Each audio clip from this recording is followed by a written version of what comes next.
of the unknown. It was almost noontime when Asha got back home.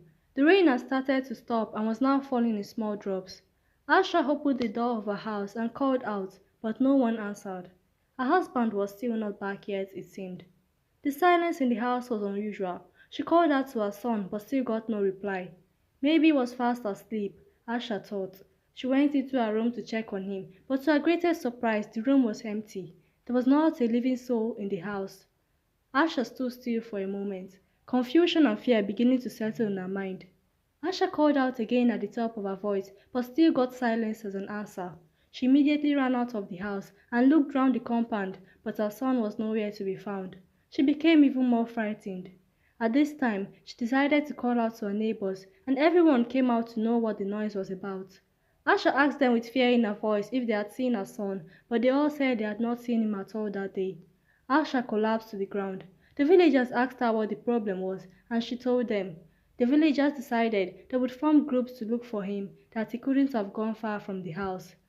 Then suddenly, a weak tiny voice was heard from the back of the crowd, saying that she had seen a little child going towards the path that led to the town of Goma, the village of the water goddess. Asha looked towards the direction of the voice and at the person who had spoken.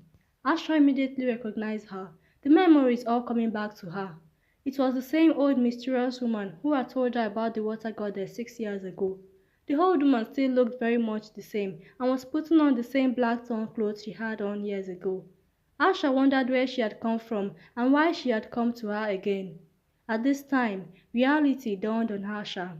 In a split second, she took off, running like a mad woman towards the direction the old woman had told her, ignoring the shouts and calls of the villagers.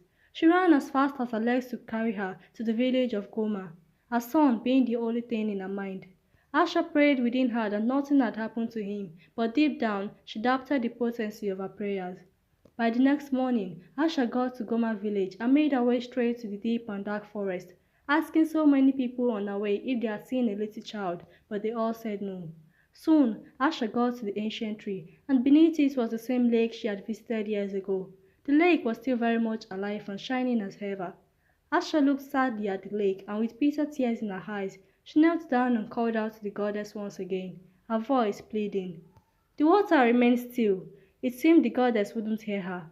Asha kept calling on the goddess with the little strength left in her, and after what seemed like hours, the goddess appeared again. This time it came more closer to her. Asha looked up with tears in her eyes and began to beg the goddess for forgiveness, but the